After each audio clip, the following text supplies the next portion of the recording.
I know y'all got a lot of things coming up in Iva. Remind me what's coming up here in the next couple of months here. Well, in the next couple of weeks, we have Depot Day, which is a Friday, Saturday. It's October 10th and 11th. That's always been that big a big. That's the big event of the year, and it's the one that most people keep on the calendar. It's always the second weekend in October, and it's a busy time for a lot of towns. And so we hate to have an event on the same date that maybe some of the other towns are having, but it's almost impossible, with everything going on. But Friday, October the 10th, starting at 4 o'clock, we'll start the event. There is a concert that night with Tailgate Homeboys, and then Saturday we'll start back at 9 o'clock in the morning. A fun, just full day of craft vendors, lots of food vendors this year. There's a big car show going on that day, the Depot Day Classic Car Show. Typically about 100 cars will be there. It is, I think it's judged. You can get prizes down there if your car wins certain categories. And then there's a concert that day as well. And so variety of vendors, all sorts. So we're capped out already. We've already had a huge response. So we have 80 vendors this year already signed up. And so it's going to be a big day. So hopefully we'll have good weather so that we can carry it on. It brings in big crowds, doesn't it? The Depot Day event does bring in a big crowd, and we've tried to push that into the spring. We've had trouble getting the spring events off the ground over the last couple of years, and we've tried to do the same thing for spring that we do with Depot Day, but we have no problem with the Depot Day. That was started, decades ago by the Iva Community Improvement Association, which used to be Revive Iva. They started that, and it was a day that really paid tribute to Iva's heritage. Obviously, Depot Day, because they wanted to pay tribute to the old depot in town, the railroad, and the textile community and the railroad community that Iva was once was back in the early 1900s. But so it started out as just a fun day for those volunteers to put together the event, and they would basically start in the summer and would meet weekly to plan, prepare for it. But it shifted into the town now organizes it, and we've had to find a bigger space to have it. We've moved it downtown now. But when you look back at the old pictures from the 70s and 80s and even 90s when it was held, it really was a nice classic event. And so it still is. And so we do look forward to that one every year. Before we leave that, talking about downtown, downtown with the library and some new business, tell me about what's going on downtown, because I just drove through. It looks like things are looking good downtown. Well, the library definitely has, that's been the biggest thing this year, is to have that new library opened up. Aesthetically, business-wise, there's a lot of traffic down there. It's a beautiful building. And so it has done exactly what the vision for it was. Obviously, we needed a new library, but it has captured some new patrons to the library. And I do see people standing out as they're going in or coming out of the library, kind of looking at downtown and the water fountain and all that. So it's definitely provided more than just the workspace and the checking out of books. It's just a nice place to visit. Brought in interest for new businesses? I think so. Oh, absolutely. We've had a lot of interest in the building beside it, which is the old Mexican restaurant. Just talked to a realtor yesterday about something possibly going in there. So I think the library's done several things for downtown, and obviously we're not complete with what it's going to do, because we want to get a tenant in that building as soon as we can. But downtown is really a nice. It's a great place to go as far as the restaurants downtown and the farmers market and everything else. But it's really a pretty place to go. The farmers market's done well this year? Farmers market has done great this year. Probably one of the best summers we've had. And it's not, obviously farmers market, you want your local farmers to sell produce there, but a lot of craft vendors will set up there as well. And then really more than that, we don't allow yard sales there, but anything but yard sales basically is what we've had this year. We've had some folks selling cotton candy up there this year, and it's been a nice.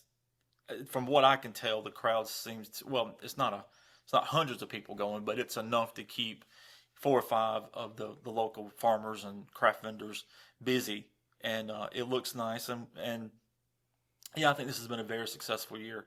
So downtown is just a great venue to have things. We have a lot of people that want to use the gazebo for different things throughout the year, and the Masonic Lodge is going to have a car show up there this year later in the fall, and so we It's do. easy to close off for events too. It is easy to close off. Let's make it safer for people. That's right, and so the city owns those roads in there as well, so it's in the parking lot, so it's easy for us to close those off, and it does.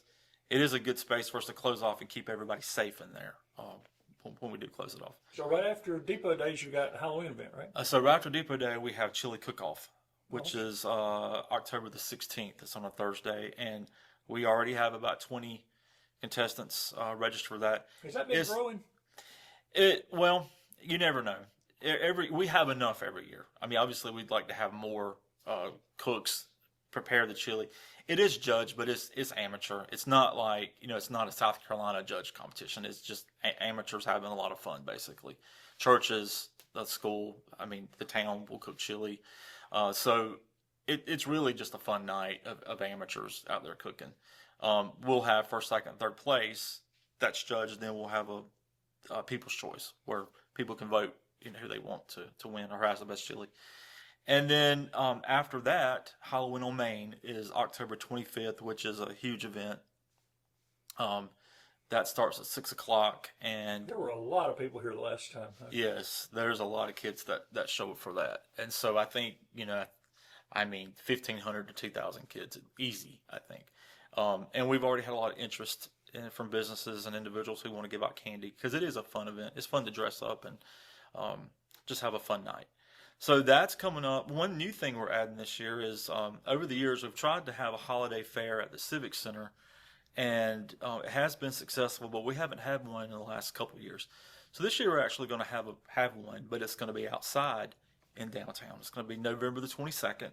It'll be called Jingle on Main, and be similar to Depot Day, not as big as Depot Day for sure, but probably 30 to 40 craft vendors will be out there.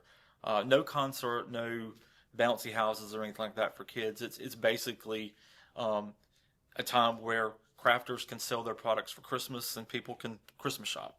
So that's the weekend before Thanksgiving. So that's a new event for us this year. Will that be when you light the tree, or is that going to be the next? No, the tree lighting is always the first Thursday in December. So I think it's maybe the 4th this year. And that's always a fun night too, because we always have one or two of the schools that will participate in that.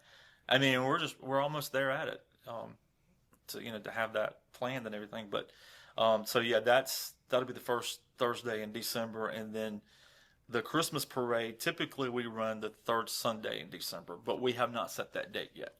We have had people call and ask us, but we don't have that set in stone. But we'll get that out as soon as we can. Y'all seem to bring the cold weather in for Christmas parades every year. Cold weather and rain. And maybe sleet. So whenever y'all plan it, you'll know that's going to be a cold day. Yeah, that's when we need to invite our coffee trucks and cocoa trucks down. But it is. It's always cold when we have it. So, but it is a fun event. So that kind of takes us to the end of the year. What else is going on? I know you've talked about some businesses that have been talking about coming here, and we've talked about the mill property. Give me some updates on what's happening in Iva. Well, this year we have had a few new houses built, which is great for our housing economy. Okay. Well, we've had a couple of new houses built in town this year, which has been great for our local housing need, and and hopefully we'll continue down that road in the next couple of years as well.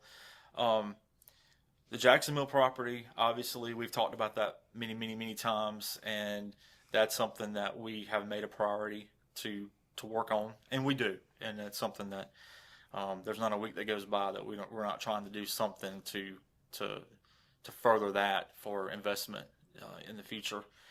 And then trying to make sure that all of our vacant buildings have a tenant in them is something. We don't own these buildings, so we have to work with owners and real estate agents, and and for a small town, it's hard to really attract what a lot of people want. We have to deal with what we're able to get, and so but to have all those buildings full is certainly a goal and a priority.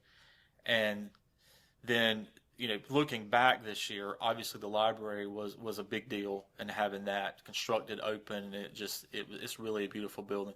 We'll be moving on now to the dime store and having it renovated into the new museum, which leaves us with the building that the museum was in, which is a very nice building.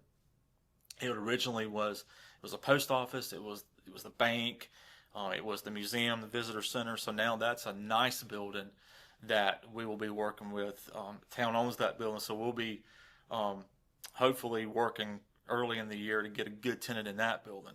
So you're getting closer on the dime store in those buildings? Yes, we're getting closer to getting that jump started, to getting it going. We've got some plans and we've got some prices on what we're going to need to do. That building's going to need to be it's going to have a complete renovation of a lot of things. Heat and air system, electrical, all that's got to be redone. And so it's been a slow start, but we're getting there, and hopefully we'll have that going by the end of the year and into next year into construction for its renovations. And I know the museum folks are excited to get that done because we're housing a lot of that. A lot of those items are in storage, and we need to get those back out so that people can understand Iva's history and have a chance to view it and see it. And over the last year or two, we've had a lot of people that have called that have wanted to donate items.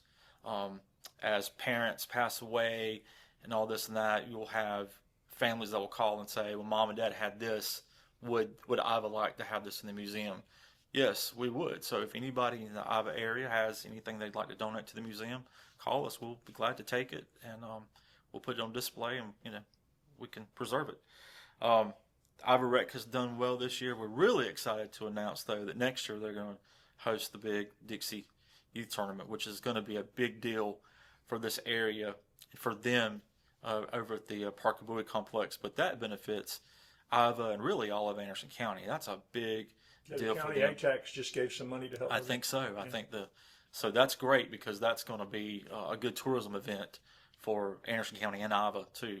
Every time they have something over there, people will come here to eat at the restaurants, and so we're glad to be able to participate with them next year to have this here. So I mean, wrapping up the year has been great. I think Iva has had a lot of good things happen this year, and we're looking forward to next year, and we'll talk then and see how things forward.